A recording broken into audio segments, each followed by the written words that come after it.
This is a First Alert Weather Special Report. Good afternoon, everybody. I'm meteorologist Vanessa Murdock. We're in the First Alert Weather Center, and we're talking about our nor'easter. A live look for you now at the GWB. Traffic moving slowly, rather smoothly.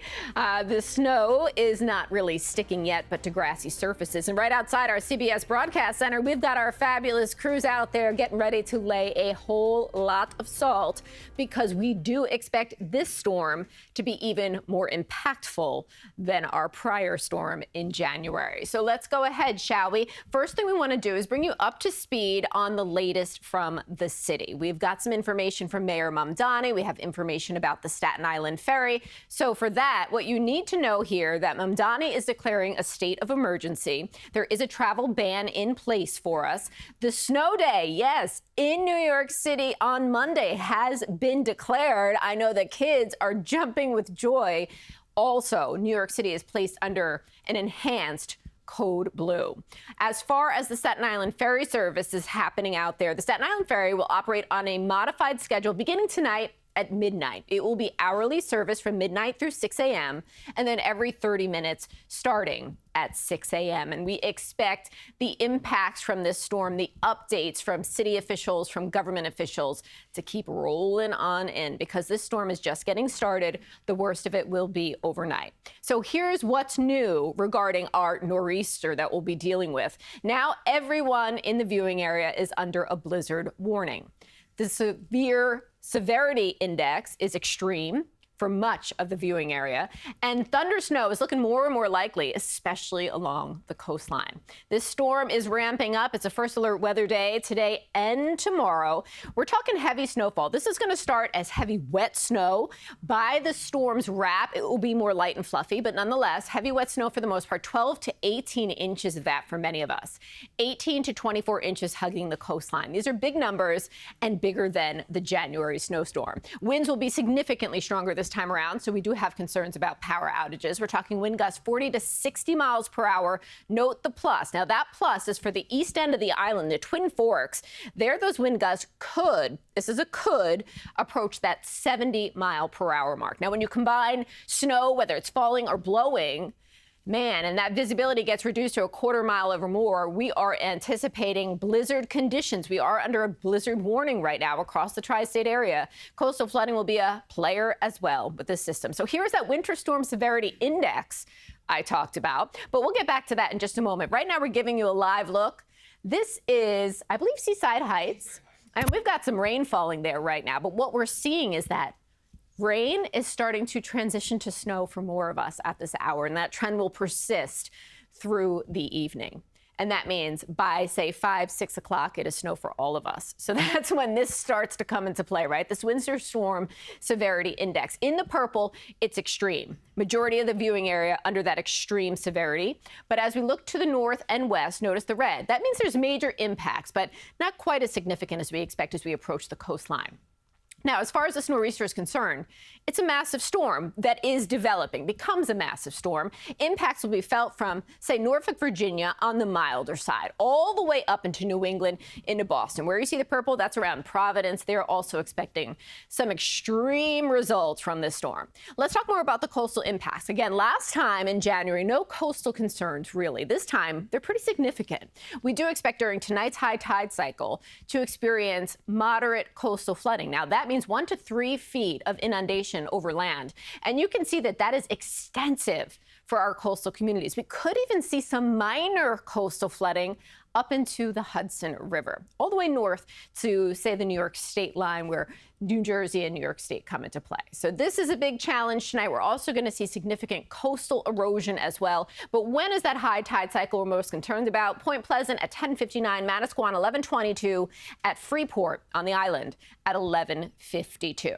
Now to get more into the nitty-gritty, what this storm is doing right now and what the impacts will be, I'm going to turn it over to my colleague Craig Allen, and we're going to take it from there. Right, Craig? We're going to talk about these winds. They're going to be cranking. The rain is going to transition to snow, and it's going to be an interesting one. Yeah, it's already happening. That's the interesting part about all this. It's not like When is this going to develop? It's starting to happen already across much of the area.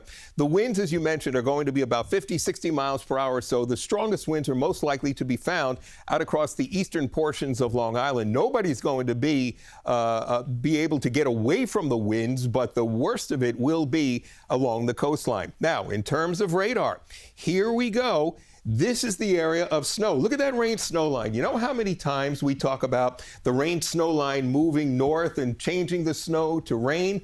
This time it's going in the opposite direction. You can see as the cold air is developing, as the storm is developing out there, the cold air is coming in and the rain-snow line is dropping south. So now we have the rain-snow line as we zoom on into the city showing up well south of the city with only little spots of some raindrops mixed in.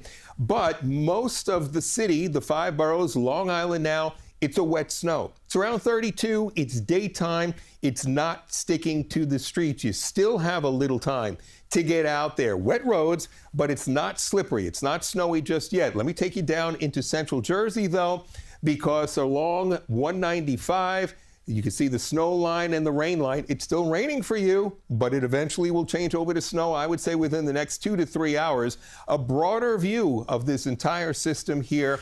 It's snowing across Pennsylvania.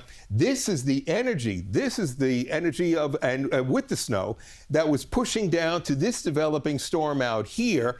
And all of this will turn into one major, mighty nor'easter as we go through the next several days. And I want to point this out to you here as well. Right in this area, there has been, and you can see it every once in a while, there are strikes of lightning. This is where the storm is developing along the outer banks of the Carolinas, the Virginia Capes, and it takes a track, this coastal low, as it begins to strengthen, it takes a track that is absolutely perfect, the sweet spot, I guess you could say, for a major snowstorm or a major nor'easter for our area.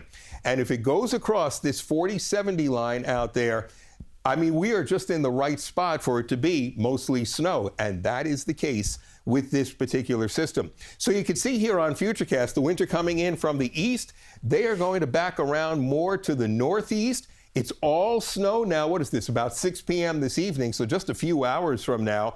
And notice the deeper, darker blues. That is the biggest problem because that means that snow's coming down about 1 to 2 inches per hour. And if you do get a thunderstorm, thundersnow, it could be 2 or 3 inches per hour for that snowfall. And the winds are becoming more northeasterly now. It's getting colder, lots of deep blues, lots of very heavy snow, whiteout conditions, just like Vanessa said, and the winds are now northerly, and this is 5 a.m. tomorrow morning. You're not going anywhere. There's no commute for the area tomorrow. It is just going to be snowing so hard with strong gusty winds until the storm system decides to finally start pushing on out into the Atlantic. And I would say it's going to take most of the day tomorrow for it to completely end, even across the eastern parts of the island. So in terms of snowfall amounts, the highest amounts here will be about 18 to 24 inches of snowfall for the coast of New Jersey, out across Long Island, maybe southeast Connecticut as well. 12 to 18 in and around the city, so it's still a very heavy snowfall. This could put us into the top 10. I think Vanessa's going to tell you about that in a second. And even to the north and west, you're not getting away with this because they're still going to have to shovel as well as get the plows out for an 8 to 12 inch snowfall across the area. So Vanessa, I guess at this point, it's all a matter of whether or not we go into the record books. It's not, that's incredible if we do. Right. But the interesting part about all this is that tomorrow the city is going to be brought, we think, almost to like I don't want to say a standstill, but like a crawl. You know, I mean, we're really going to have to slow down and dig ourselves out, right? Yeah, I think nobody's going anywhere, as you mentioned earlier. I just think that this is going to be a really difficult storm for the crews to keep up with, right, Craig? I mean, between the blowing wind, which is going to continue to just blow the snow back onto the roads, and how heavily it will be falling. So and it's really a wet snow, too. It'll be real hard to push. And I mean, that's a good point. That we really need to remind people when you are out shoveling, please take frequent breaks, right? This is heavy stuff. It's not easy, and the conditions will be whipping as well. So please just take extra precaution out there. Enjoy this snowstorm, like over several hours inside, right? And just like watch it fall and then enjoy it. I think Just Tuesday's like the you best day to said, get out there. how many times have we heard New York City schools call for snow day? It Yes. just doesn't happen, right? It does it, and I'm glad that they did make that call today. And I said to my daughters, and you may not agree with me, Craig, but I think this is a 2-day snow day I agree. stretch I agree. for so many across the tri-state area because, again, these numbers are substantial. We've got a lot of hilly roads in the region. So, kiddos, you can, write me hate mail later, but I'm thinking 2 days for a lot of you. The parents are going to write the hate mail because the kids have to stay at home 2 days. They're not going to be happy about that one. Let's talk about where we could land in the record books with the storm. As Craig said, we could come into the top 10 range of biggest snows in New York City. Again, for the city, it's a 12 to 18-inch range. Some, such as the National Weather Service, are suggesting we'll get to about 20 inches, at least as of their latest forecast. So what's the biggest snow? I mean, if you don't remember this one, you haven't lived in the city that long or the tri-state area. 2016, biggest snow ever in New York City. It was 27.5 inches. If we want to make the top 5, we have to get to 20.9. We are not forecasting getting there. However, when we check out the 6 to 10 numbers in the history books, how about this? Back in 1941 in March, which is also an excellent month for nor'easters, 18.1 inches. If there's any rank I think we can take out of this storm, it is taking over the number 10 spot. So it is going to be very big snow, very big impacts. We do anticipate power outages. Obviously, travel is not just dangerous, it could become impossible through the overnight hours. Please keep that in mind. It's beautiful, but in this particular case, this nor'easter could deliver some real problems as well, not just the pretty. We hope you'll stay with us throughout all of it. We're going to keep you updated every hour right here on the stream. And of course, we have our entire newscast tonight coming up 6:30 and 11. We're going to stay with you for an entire hour. And all the way through tomorrow morning when our morning team comes on air, we're going to bring you live updates on the hour of what we believe will be a very impactful nor'easter. But with the fun of all of this, when you can get out there safely tonight or tomorrow, please remember, share your pictures and video with us. This is what makes our broadcast so much more fun to be part of your experience. So go ahead and you can upload them at cbsnewyork.com/photos, or you can take the time right now to scan the QR code on your screen. We hope you all stay safe and enjoy this second major snowstorm of the season. We'll have continuing coverage right here on CBS News New York throughout the duration of the storm.